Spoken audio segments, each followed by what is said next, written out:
నమస్తే. నేను మీ పరంజీ. గతంలో మనం జాతక పరిశీలన, అసలు మనిషి సక్సెస్ మీట్ అయినటువంటి వాళ్ళు ఏ విధంగా ఉంటారు? సక్సెస్ ఎందుకు కొంతమంది మీట్ అవ్వడం లేదు? దాని గురించి మరి ఏ విధంగా మనం ముందుకు వెళ్ళాలి అనే విషయాల్లో ఎన్నో ప్రశ్నలకి సమాధానాలు మనం ముందు ముందు వీడియోలో తెలియజేసుకుందాం అనుకున్నాం. అయితే మనం ఇప్పుడు ఒక విషయాన్ని మాట్లాడదాం. ఏమిటి అంటే, మనం ఈ మధ్య కాలంలో రీసెంట్‌గా వచ్చినటువంటి మన 'పుష్ప 2' అనే మూవీ చూసాం. ఆ మూవీ చాలా సక్సెస్ అయింది. మంచిగా అన్ని విధాలా బావుంది. కానీ, ఆ మూవీ మొదలుపెట్టిన దగ్గర నుంచి వాళ్ళు తీసుకోవాల్సినటువంటి జాగ్రత్తలన్నీ తీసుకున్నప్పటికీ, మూవీ రిలీజ్ అయిన తర్వాత, అక్కడ జరిగినటువంటి సంఘటనలు, ఆ మూవీ హీరో 'అల్లు అర్జున్' గారికి ఆయన జీవితంలో జరిగినటువంటి ఎన్నో విషయాలు మనం గమనించి వార్తల ద్వారా మనం వినే ఉన్నాం. మరి ఎవరు కూడా సమస్యలలో బంధించబడాలి అనుకోం. మరి అలాంటప్పుడు అంత పెద్ద ప్రాజెక్ట్‌ని వాళ్ళు టేక్ ఓవర్ చేసి, ఆ ప్రాజెక్ట్ కంప్లీట్ చేసేటప్పుడు ఎన్ని జాగ్రత్తలు తీసుకున్నారు ఆ ప్రాజెక్ట్ కోసం. కానీ కంప్లీట్ అయ్యి అంత సక్సెస్ అయిన తర్వాత, ఆ సక్సెస్‌ని వాళ్ళు ఎంజాయ్ చేస్తున్నప్పుడు, అంటే జరిగినటువంటి ఆ సక్సెస్‌ని ఆ మూవీ ఆ టీమ్ అంతా ఎంజాయ్ చేస్తున్నప్పుడు, ఆ మూవీ హీరో అయినటువంటి అల్లు అర్జున్ గారు ఆ మూవీకి వెళ్ళడం, వెళ్ళిన తర్వాత అక్కడ జరిగినటువంటి ఎన్నో విషాదకరమైనటువంటి సంఘటనలు మనం అన్నీ మీడియా ద్వారా వినడం జరిగింది.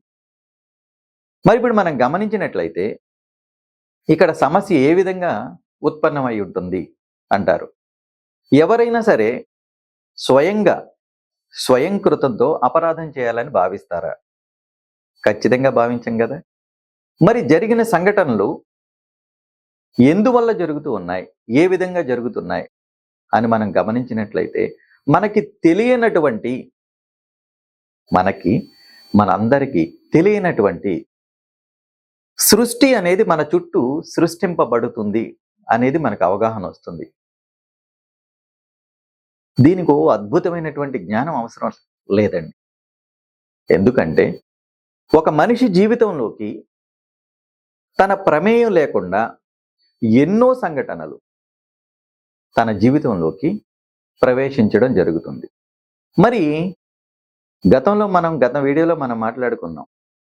పుట్టినప్పుడే ఒక మనిషి యొక్క జాతక పరిశీలన చేసి, భవిష్యత్తులో ఇతని యొక్క జీవితం ఈ విధంగా ఉంటుంది అని ఒక అద్భుతమైనటువంటి పండిత జ్ఞానం ఉన్నటువంటి వ్యక్తుల చేత తెలియజేయబడి, తన యొక్క జన్మ లగ్నం ద్వారా సంపూర్ణంగా తన జీవితం లిఖించబడి, తన జీవితంలో ఈ సమయంలో ఈ సంఘటనలు జరుగుతాయి అని లిఖించబడినటువంటి వాటికి వ్యతిరేకమైనటువంటి రిజల్ట్ కూడా ఎందుకు వస్తున్నాయి? ఇప్పుడు మనం ఒక కొత్త విషయాన్ని మాట్లాడితే, ఒక మనిషి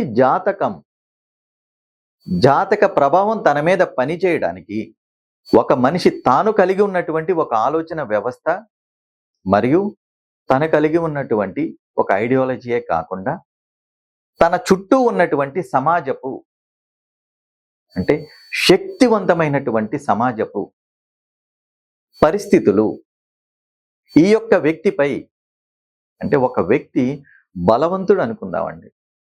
ఆ బలవంతుడు తను ఎంతవరకు మోయగలడో అంతవరకు మాత్రమే ఒక బరువుని మోస్తాడు.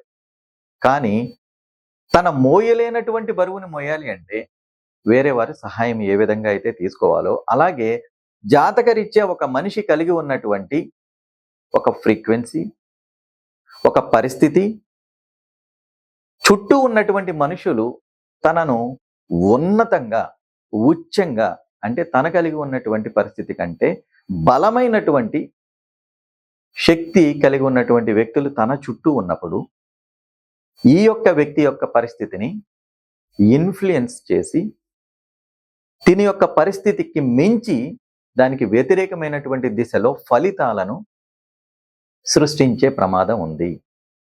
దీనిని ప్రమాదం అని ఎందుకు అంటున్నాను అంటే, ప్రమాదంగానే దీన్ని ఎందుకు సంబోధించాను అంటే, మీ జీవితాల్లో మీరు అనుకునే విషయాల కంటే వ్యతిరేకంగా ఎన్నో ఫలితాలు ఎందుకు వస్తున్నాయంటే, మీ చుట్టూ ఉన్నటువంటి మనుషులు మీకంటే బలమైనటువంటి జాతక ప్రభావం చేత మీ చుట్టూ ఉన్నటువంటి వ్యక్తులు వాళ్ళు మిమ్మల్ని సైతం, మీ జాతకాన్ని సైతం కంట్రోల్ చేసి శాసించగలుగుతున్నారు.